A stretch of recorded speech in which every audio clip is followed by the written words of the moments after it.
Hello YouTube. Lawrence George Green was a South African journalist and writer. He passed away in 1972, like another great writer, Ivan Yefremov, whose discoveries and strange fate I often mention in my videos. By virtue of restricting his writings to popular nonfiction, Green is seldom mentioned in either local or international references as an African writer of note. However, among experts of travelogues and cultural history and collectors of Africana, he remains highly regarded. I definitely highly regard him because much of what he wrote about in the mid-20th century was confirmed to me by people I met in South Africa and other parts decades ago. So today let's speak about Psi abilities of people in Africa based on Green's works and testimonies and accounts of others who had encountered African paranormal phenomena.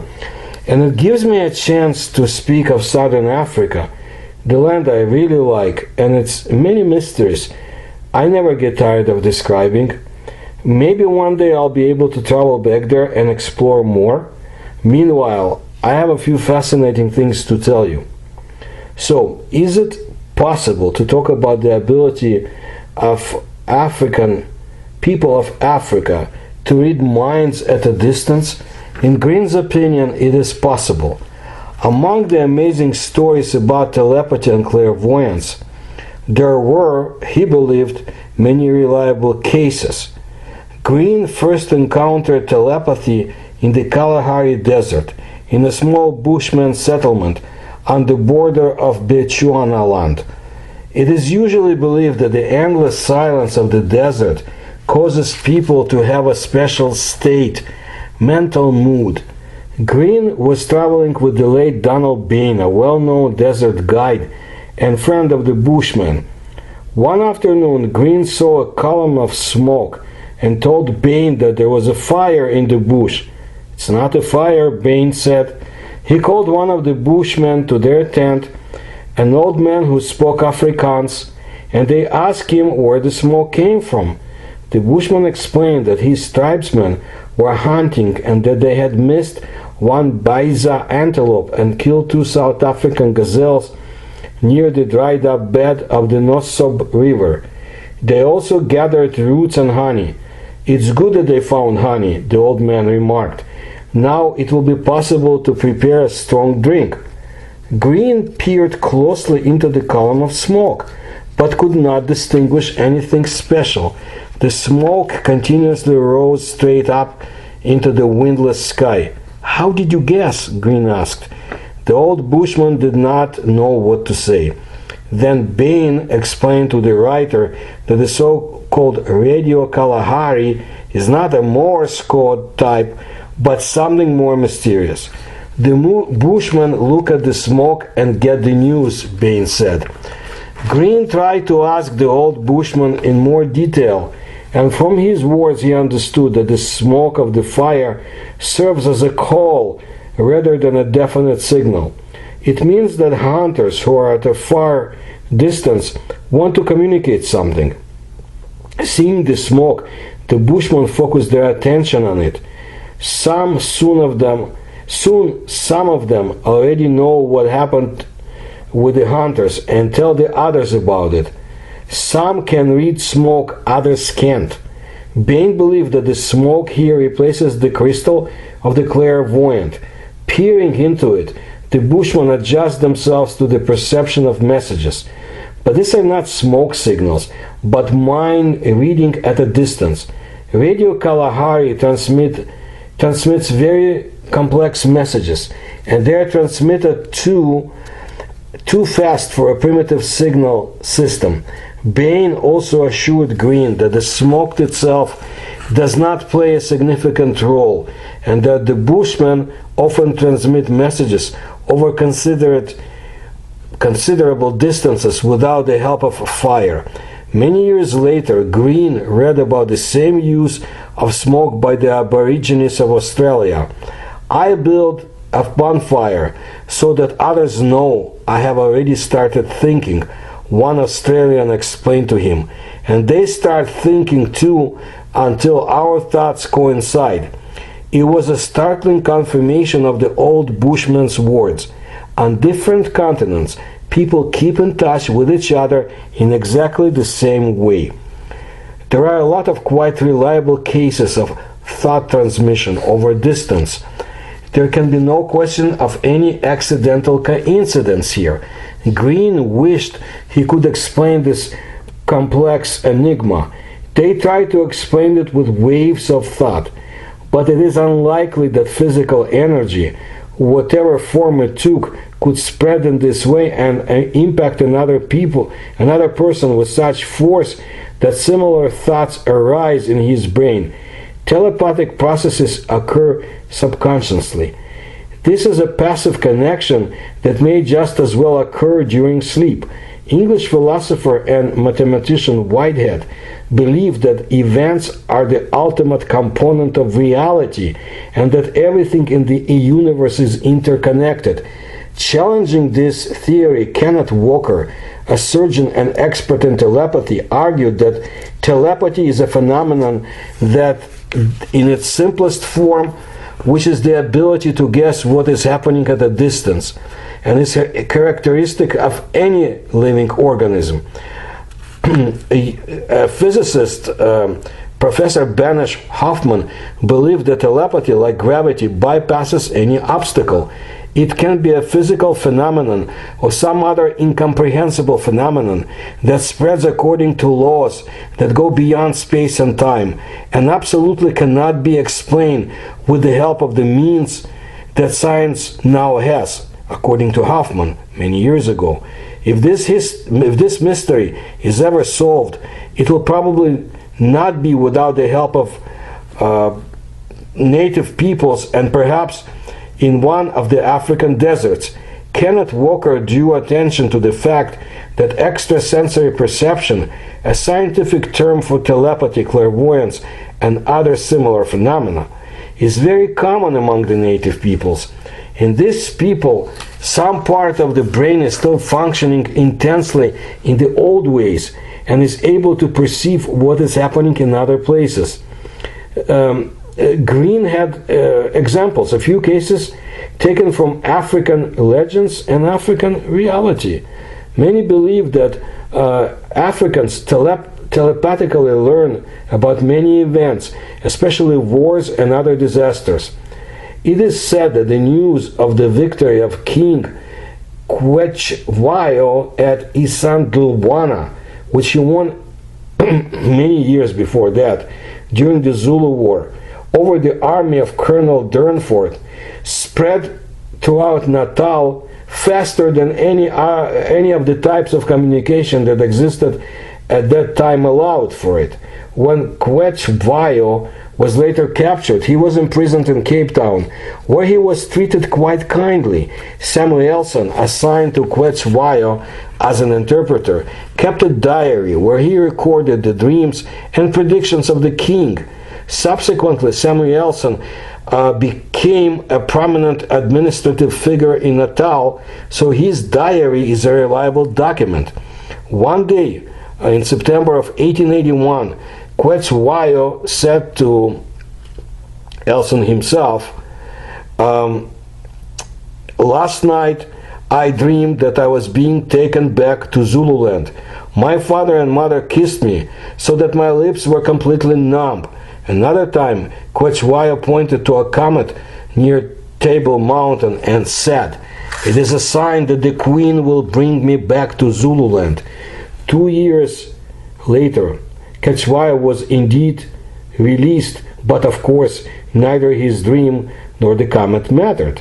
But here is an entry in Samuelson's diary which cannot be ignored. September 12, 1881. The king dreamed that Masumpa had surrendered and that peace had come to Basuto land. Masumpa, the third son of the Basuto leader Moshesh, rebelled against the Cape authorities, and large forces were thrown to suppress the uprising. With the 5,000 warriors, Masumpa attacked Masera. By the time Quechua told Samuelson his dream, the fighting was going on for almost a year. There was no reason to think that Masumpa was about to give up. He refused the offer of Governor Sir Hercules Robinson to settle the issue peacefully.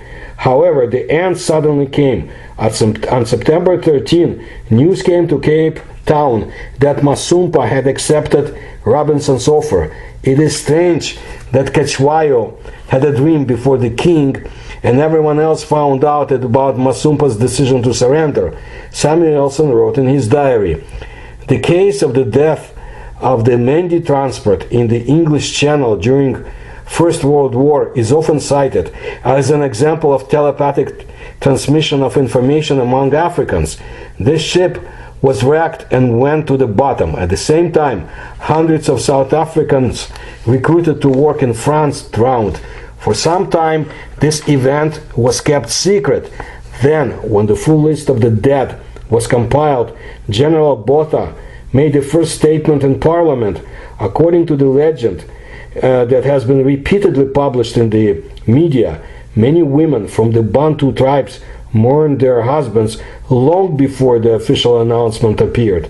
Such stories may be authentic, and they may be just fiction. It's not hard to be smart in hindsight. Therefore, any scientist engaged in telepathy has the right to demand an authoritative written certificate indicating the exact hour and date, as well as a detailed statement made by a person who learned about the accident while thousands of miles away from the scene of the accident. Green could not vouch for the authenticity of the Menti story, but he cited a few less sensational cases. He learned about them from an eyewitness on whom Green could rely completely. In April 1912, in Port Herald, that time Nyasaland, his friend Major Lawrence was tracking a lion near the Asker barracks, African detachments. Immediately after the lights out signal, Lawrence shot the lion. The next day, the major met train from Blantyre. One of his acquaintances, the owner of the plantation, got out from the train car. "Listen, Lawrence," he said, "they say you shot a great lion last night." Lawrence was very surprised and began to ask his friend how he knew everything. The friend replied that an African servant had told him about it that morning back in Blantyre before the train left. Blantyre is 110 miles from Port Herald, and there is only telegraphic communication between them. In Port Herald, the telegraph stops working at 5 o'clock in the afternoon. Major Lawrence immediately contacted the head of the railway station at Port Herald, an Indian, and found out that the telegraph office had closed at the usual time that day. The plantation owner asked his servant how he got the news, but the servant just shrugged and said, "I just know, Bwana."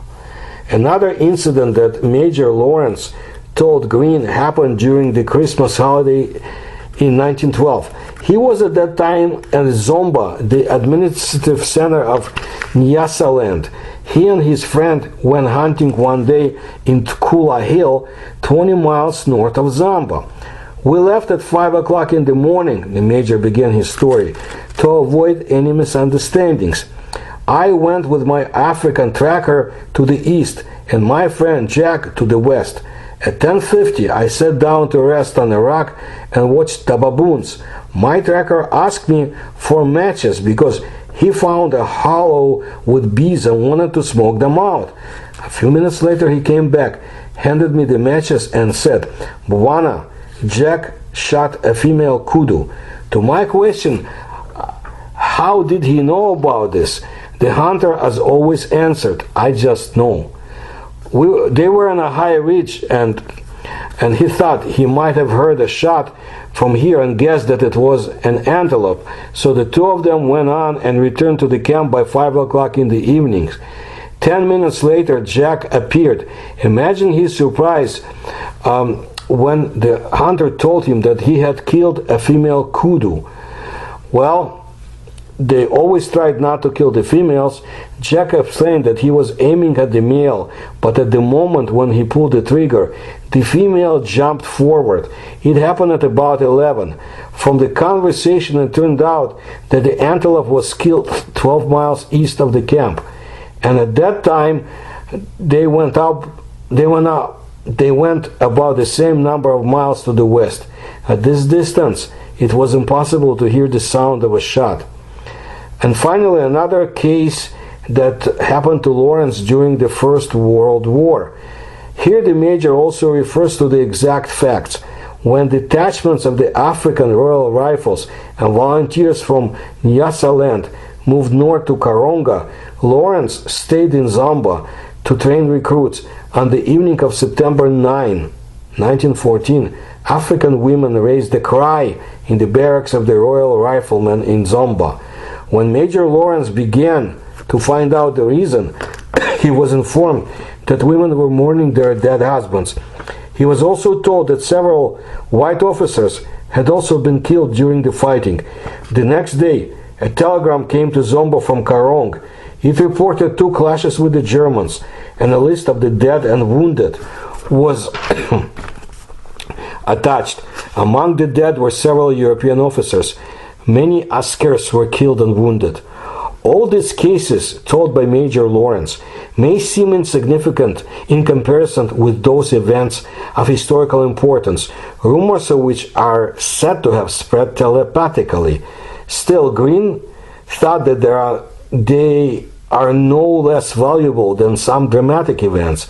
They can give a true insight into the life of the African bush.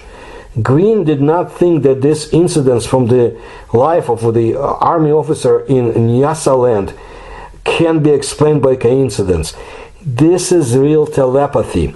Another person whose words Green fully trusted was the late Judge Frank Brownlee of the famous missionary family in King Williamstown. Green had always been proud of the fact that a man like Frank Brownlee read his books from year to year and sent the writer long letters in which he expressed his criticism of Green's works. The writer appreciated these letters very much. In them he found an unusually big amount of interesting information. The incident that convinced Brownlee that some Africans could be clairvoyants occurred while hunting in the Kalahari desert. An old bushman came up to Brownlee campfire in the camp. He smoothed the sand and sat down. After a while the bushman said, "You will be heading north in 2 days. You'll be there for a while and you will be fine. But then you suddenly turn around and go south fast." Excuse me, please. "And not on your donkeys and covered wagon, but by automobile." Brownlee was indeed going north in 2 days, but none of the servants knew about it. And he set out on the road, reached the Namkaup spring, set up a camp there, and sent the donkeys and the wagon back and ordered the servants to come back for him in a month. While he was in Namkaup, a Bushman messenger delivered a letter to him. It was necessary to respond urgently by telegram. It was 200 miles to the nearest telegraph office, and Brownlee had no choice but to wait for the covered wagon to arrive. A month later, the wagon returned to camp, and Brownlee headed south, trying to drive donkeys with all his might. But he did not have time to go far. He was immediately overtaken by an automobile. The old Bushman predicted everything correctly. One day Judge Brownlee had to face an amazing case. The owner of a rural hotel was going to spend his Sunday vacation with his wife on a seashore and had prepared 25 pounds for this. The money was gone. The police could not find the thief. Then they turned to the local sorcerer. After listening carefully to the whole story, he said that the money, with the exception of 1 pound, was hidden near a large rock in the upper reaches of a river. He pointed out this river and named the thief. He was a servant from the hotel. Everything was confirmed. The thief confessed everything. Brownlee is sure that the sorcerer did not know about the loss at all until he was contacted. Green often talked about telepathy and other mysterious things with Dr. Laubscher, who at one time was a psychiatrist in a mental hospital in Cape Town. Laubscher was specially engaged in psychics among the inhabitants of Transkei and wrote a scientific work entitled Gender, Custom, and Psychopathology, a study on the pagans of South Africa. He became convinced that along with numerous cases of quackery, real clairvoyance can be found there. And he told Green about a clairvoyant who helped find a stolen herd of cattle stolen 60 miles away and named the thief. However, Dr. Laubscher could not give an explanation for this case.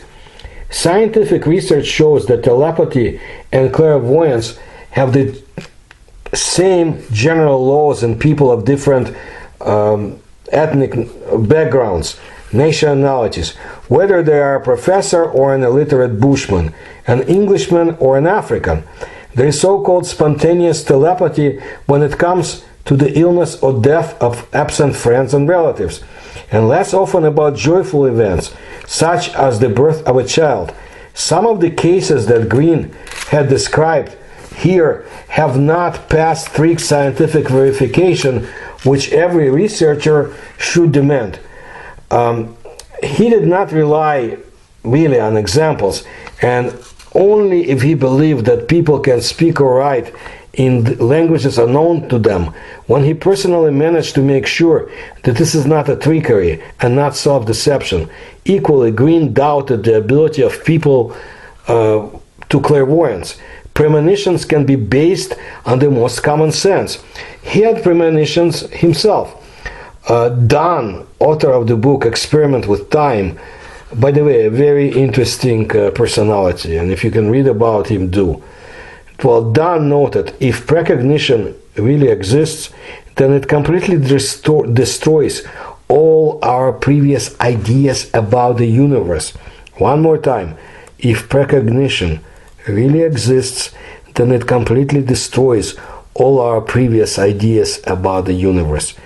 Don believed in foresight and was convinced that he had proved it with the help of mathematics, and yet Green doubted it.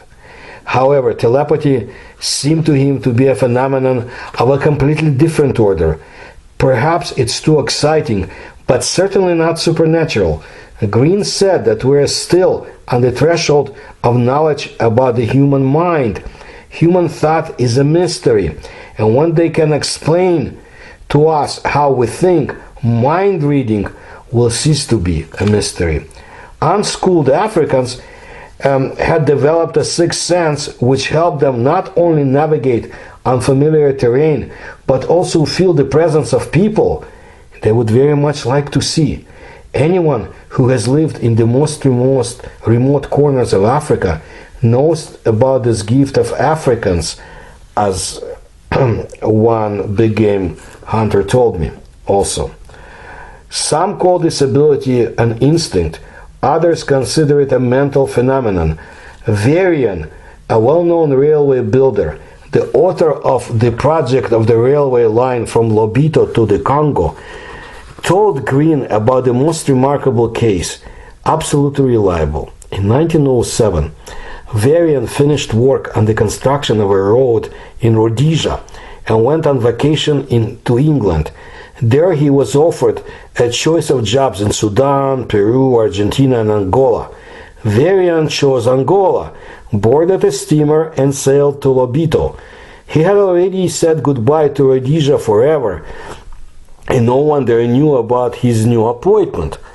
A few months later, when he was camping on the Kubal River in a remote area from the sea, two emaciated and ragged Africans approached him. They spoke to him in the slang that he used in Rhodesia when he was there. "Don't you recognize me?"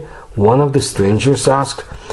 Varian barely recognized one of them as Antonio, his servant in Rhodesia, and his companion turned out to be a junior kitchen chef who once worked for Varian. Both of them traveled all of Africa with the firm intention of meeting Varian again. They left the lower reaches of the Zambezi around the time Varian decided to leave London for Lobito. During their long journey, they had suffered all sorts of torments and were almost dying of hunger, but nothing could shake their resolve. And finally they found Varian in the place where they were convinced he should have been. I've been asking Antonio endlessly, trying to solve this riddle, Varian told Green. I wanted to know why he came to me and how he found me, but I still don't know that. Antonio answered all my questions this way: my heart told me so. A genetic study published in the magazine Science reported that the Hoi-sun in southern Africa is the oldest ethnic group of modern humans, with their ancestral line of originating 100,000 years ago. The Hoi-sun, formerly also called Bushmen, are genetically unique, and no other currently known population had separated so early from our common modern human ancestor. These results are very important to understand evolutionary processes that occurred more than 100,000 years ago, at a crucial for the evolution of the modern humans phase. Based on the genetic differences between the populations of southern Africa, it can be argued that modern humans probably did not originate from a single geographic location, but instead it seems that the early human history was coined with mixing and splitting, so to say. It is therefore possible that the anatomically modern humans arose from the non-homogeneous group of ancestors. Results from this research enhance our understanding on the transition between the archaic and modern human. Indeed, the scientists discovered, among others, 3 genes that control the development of the skeleton and skull. They speculate that the selection of a few genes, including perhaps these 3 candidates, may have been involved in the anatomic development of modern humans. Finally, based on their DNA analysis, the scientists could explain some aspects in the history of Hoi-sun ethnic group. The San tribe, which live today in northern Namibia and Angola, split from the Hoi-sun 25,000 to 43,000 years ago. Those who watch my videos know that I pay attention to that period of history as well, and will pay more. In contrast to many other Hoi-sun tribes, hunters and gatherers, the Nama are sedentary farmers. This might be linked to the fact that this tribe shares a small but significant gene proportion with East African nations, especially with the Maasai. Namibia is dotted with mysteries of old, from ancient engravings and wrecks of ships that came to grief in treacherous waters of the Skeleton Coast, to the wild horses of the Namib and the endemic dual-leaved welwitschia plants, ancient ones, and I'll speak about them in the future. The Namib Desert, considered the oldest desert in the world, harbors a vast array of plant and animal life. The remarkable flora and fauna have adapted in various ways to survive in the harsh conditions, dependent on the fine mist that sweeps in from the Atlantic. Namibia has its share of mysteries, like the one I told you about, and I gotta tell you, I still have not discussed very strange meteorites of that country and possible connection to a number of things I told you. For example, let's just take intake of those strange meteorites into the psyche of humans, but I have to get to that. It depends. You need a special video on that. Namibia is a very cool place, and I've already had a few videos about it, and we'll have more. Anyway, here is an example. The first European seafarers to reach Namibia's desolate shore were Portuguese explorers, who erected a Padrao stone cross at Cabo de Padrao, now known as Cape Cross, in the 15th century. Diogo Chao led his small fleet of caravels down the West African coastline, reaching Namibia on his second journey in 1486. Once the cross was erected, Diogo disappears from the recorded history. He is believed to have died on a mountain southeast of Cape Cross. The cause of death and his whereabouts remain a mystery. The documents relating to this expedition thought to have been lost in a fire. His fleet returned home without him. You see, this is Namibia. It's just one of the secrets. Not only telepathy, maybe we could have helped in this case, but you need to know how to talk to the Bushman about it. Look, there were others who reached the land we call Namibia today, centuries before the Portuguese. This was very interesting, and one day we'll speak about them. As for telepathy in Africa, yes, there are other examples too. It's a great continent when it comes to paranormal phenomena and mysteries, and I'll do my best to get into more cases. If you like my research, please support me. You'll find the links in the description to this video. Please like my channel and subscribe and tell others. Thank you.